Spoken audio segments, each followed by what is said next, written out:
We're going to be adding to this plugin considerably over the next year. This is what's available today. In addition, we have a PhysX toolbar we've added over here to the left-hand side, so that artists really feel at home in the environment. It's very natural to the 3D Studio Max paradigm. So what we have here is a character from an upcoming game title. Hasn't been announced yet, so I'm not at liberty to say exactly what title.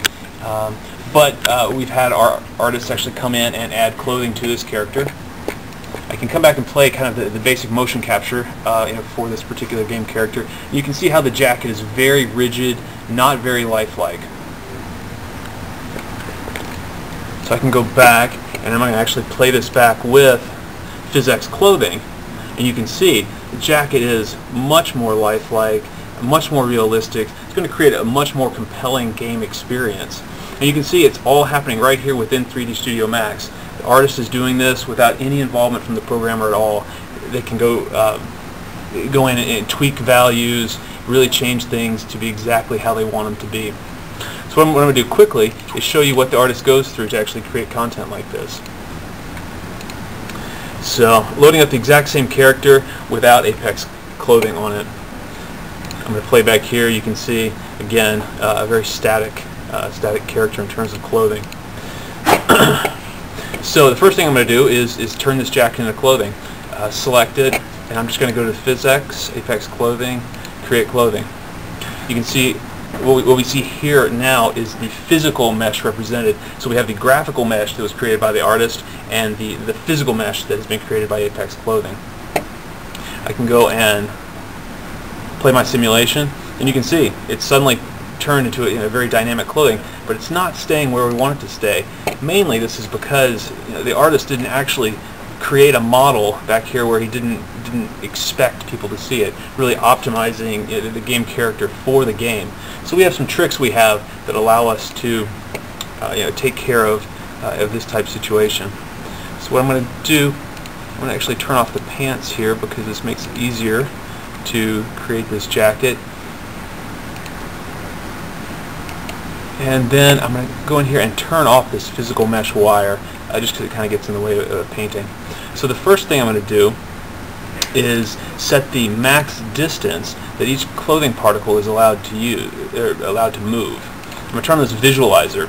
This visualizer shows you how far each clothing particle is allowed to move. On the shoulders up here, we don't want it to move that far because we want it to stay on its shoulders. So I'm going to come in here and just flood all of these values with 0. So it's set to 0. If I go and play this back, again we're back to a very static clothing environment. So then using the native tools in 3D Studio Max that artists are really used to using, I'm going to paint the values on here that I want it to be. So this is a paintbrush. I'm going to select a flat paintbrush for painting. I'm going to choose a paintbrush of about 10 centimeters that allows me to paint things quickly. And I'm going to paint the value of about 20 centimeters because that's really how far I want the bottom of this clothing to move. I'll come in here and select paint, and then so I entered 1, not 20. How did that happen?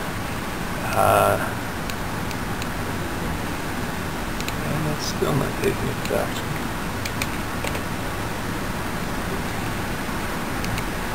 Well, that's interesting. I've never seen this before.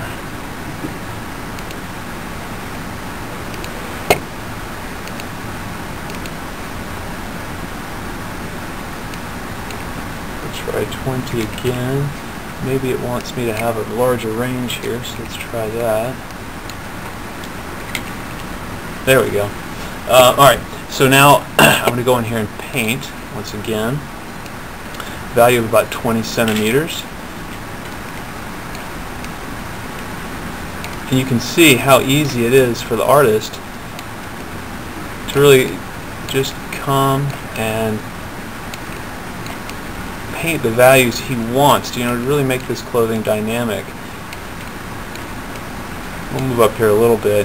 Now in the back here, since this back wasn't modeled very well, we don't want the clothing to move that much. So I'm actually going to come back in here, paint this to a value of about 10 centimeters, limiting the movement back here.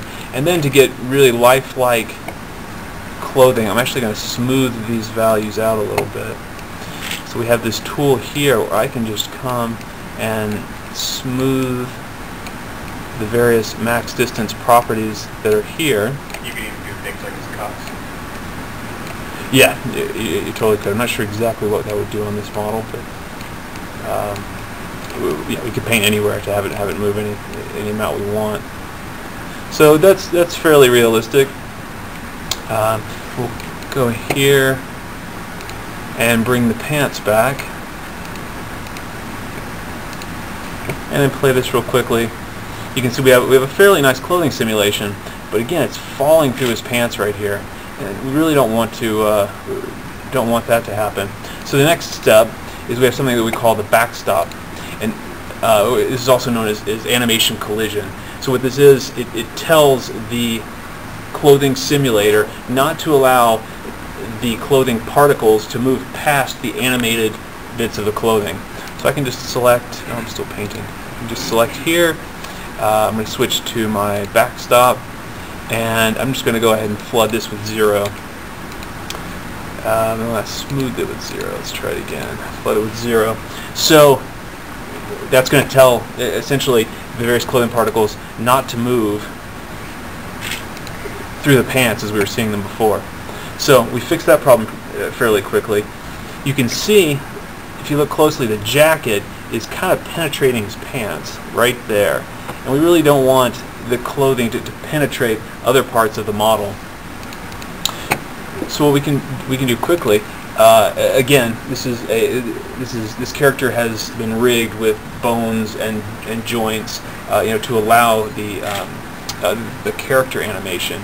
So I can actually go in here and grab one of those bones and use that as a collision volume for the clothing. So I'm going to find my left leg up and right leg up, and we're going to change the wireframe so we can see these. See these two orange blocks in here? These are the collision volumes generated from the bones. These are way too small for what we want to collide against. So I'm actually going to go in here and select this one and quickly scale the radius of that one up, change the height a bit, and then I'm just going to, oops, that's not what I want.